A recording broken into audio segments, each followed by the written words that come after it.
कक्षा 12 का पहला चैप्टर पुष्पी पादपों में लैंगिक जनन, उसके बारे में हम अध्ययन करेंगे। तो उसके अंतर्गत हम सबसे पहले पढ़ते हैं तो अध्याय 1, पुष्पी पादप के अंदर लैंगिक जनन की प्रक्रिया किस प्रकार से होती है। Sexual reproduction in flowering plants, English में बोलिए सेक्सुअल रिप्रोडक्शन। अब ये पुष्पी पादप क्या होता है, फ्लावरिंग प्लांट्स ही है। तो आवर्त बीजी पादप, आवर्त बीजी, आवर्त का मतलब होता है आवरण और बीजी का मतलब होता है बीज। ऐसे बीज जिसके ऊपर क्या पाया जाता है, आवरण पाया जाता है, उन्हें हम क्या कहते हैं, आवर्त बीजी पादप कहते हैं।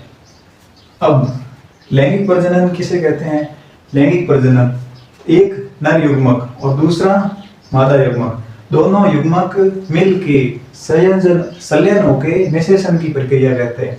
निषेचन को इंग्लिश में कहते हैं फर्टिलाइजेशन।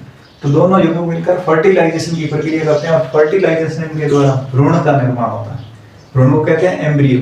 ये एम्ब्रियो फल और बीज का निर्माण करता है। तो इस प्रकार की प्रक्रिया जिसमें पाई जाती है उसे हम कहेंगे आपके लैंगिक प्रजनन या सेक्सुअल रिप्रोडक्शन। क्या कहेंगे, सेक्सुअल रिप्रोडक्शन। दो युग्मक, नर और मादा युग्मक, नर और मादा युग्मक दोनों मिलकर किसका निर्माण कर रहे हैं, संलयन होकर भ्रूण का निर्माण कर रहे हैं। भ्रूण क्या बना रहा है, फल और बीज। तो पुष्प के अंदर फल और बीज का निर्माण करने वाली प्रक्रिया क्या कहलाती है, आपकी लैंगिक प्रजनन कहलाती। अब देखते हैं पुष्प, पुष्प क्या है। तो पुष्प आपके एक रूपांतरित प्रो है, रूपांतरित प्रो। प्रो का मतलब होता है सूट। सूट क्या होता है, आपके तने को कहते हैं। और रूपांतरित का मतलब हो गया तना किसमें हो गया, तने के रूप में अंतर होके होके क्या बन गया, पुष्प बन गया। जैसे आपके ये कोई तना था तो ये तने का रूपांतरण और यहां से ये क्या बन गया, पुष्प का निर्माण। तो तने की जो ये कली थी, कली के ऊपर क्या खिल गया, पुष्प खिल गया। तो उसको अपन क्या कहेंगे, रूपांतरित प्रो कहेंगे। क्या कहेंगे, रूपांतरित प्रो।